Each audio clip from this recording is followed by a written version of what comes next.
السلام علیکم، آپ دیکھ رہے ہیں تیتر کی دنیا۔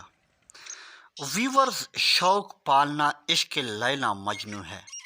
ادھر تھوڑا پرندہ ڈسٹرب اور ادھر شوقین کا آرام حرام، اور اس انسان کو یہ پتہ چلتا ہے جو شوق پالتا ہے۔ آج ہم اسی کے بارے میں بات کریں گے کہ تیتر ٹاپ کیوں کرتا ہے، اور وہی بری عادت جس سے کالے تیتر کے سارے شوقین جو ہے وہ ڈسٹرب ہیں، یعنی کلٹی مارنا۔ ویڈیو کو پورا دیکھیں۔ ہم پہلے وجوہات بیان کریں گے اور اس کے بعد اس کا سدباب بیان کریں گے۔ ویورز، تیتر کئی وجوہات کے بنا پر ٹاپ یعنی پھر کلٹی شروع کرتا ہے۔ نمبر 1، جب ان کو گرم خوراک کھلائے جاتے ہیں۔ نمبر 2، تیتر ایسے جگہ پر رکھا جائے جہاں پر وہ اپنے آپ کو آرام دہ محسوس نہیں کرتا، ایک جگہ پر پڑا رہتا ہے۔ نمبر 3، زیادہ تر لوگ جب تیتر مست ہوتے ہیں تو ان کو شغل کے لیے کھلا چھوڑ دیتے ہیں۔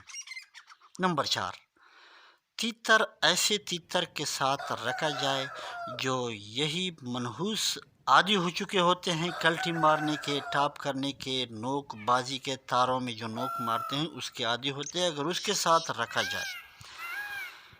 اب آپ کو پتہ ہوگا کہ آپ کے تیتر کے ساتھ کون سا مسئلہ ہے۔ اب سنو، اگر تیتر گرم ہے تو رات کو ایک الائچی، آلو بخارا اور املی ایک گلاس پانی میں بھگو دے۔ رات کو وہ گلاس پانی والا رکھ دے اور صبح کپڑا چھان کر تیتر کو پلا دے۔ 3 دن پلائیں، اپنے تناسب سے دیا کریں، زیادہ نہیں، کیونکہ پھر زیادہ ٹھنڈا ہونے کا خطرہ ہوتا ہے۔ اس دوران تیتر کو دوسرے تیتروں سے دور رکھیں اور کوشش کریں کہ بلوائی نہ کریں، بودی اٹھانے کا خطرہ ہوتا ہے۔ اور تیتر کو صاف کر کے روزمرہ کی خوراک شروع کریں، انشاءاللہ تیتر فٹ ہو جائے گا۔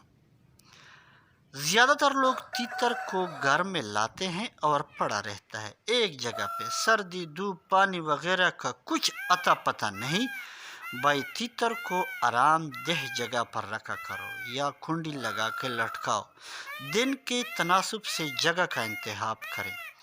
تیتر کے پنجرے کے اوپر کے چھت پر کپڑے کا ایک چھوٹا سا بال بنا دے، وہ چھت کے اوپر وہاں سے کسی داغے وغیرہ سے لٹکا دیا کریں، یا اس کے چھت کے اوپر کپڑا سی لو کسی داغے کی مدد سے۔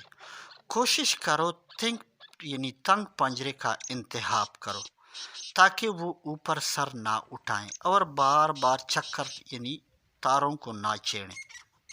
انشاءاللہ اس سے یہ عادت ٹوٹ جائے گی۔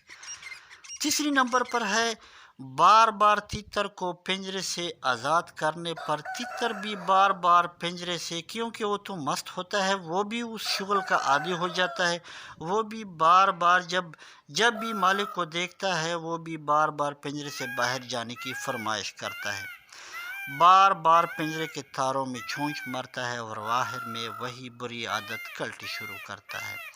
کوشش کرے تیتر کو ڈانپ کر رکھیں، بلوائی کے لیے کھولیں اور پھر ڈانپ دیں تاکہ وہ عادت نہ پکڑے۔ اپنی تیتر کو ایسے تیتر سے دور رکھیں جو بار بار پنجروں میں چکر لگاتے ہیں، کلٹی کرتے ہیں، ان سے دور رکھیں۔ ڈیئر ویورز، کالا تیتر ایک نازک مزاج پرندہ ہے، اس کی مزاج کا خیال رکھیں، اس کو وقت دیا کرے۔ اگر اس کو وقت نہیں دو گے تو یہ بہت جلدی ناراض ہوتے ہیں۔ کوشش کرے وقت پر عادت نکال دے، کیونکہ بعد میں یہ عادت مشکل ہو جاتا ہے۔ اپنے پرندوں کا خیال رکھے۔ اسی کے ساتھ ہی اجازت چاہوں گا۔ اللہ حافظ۔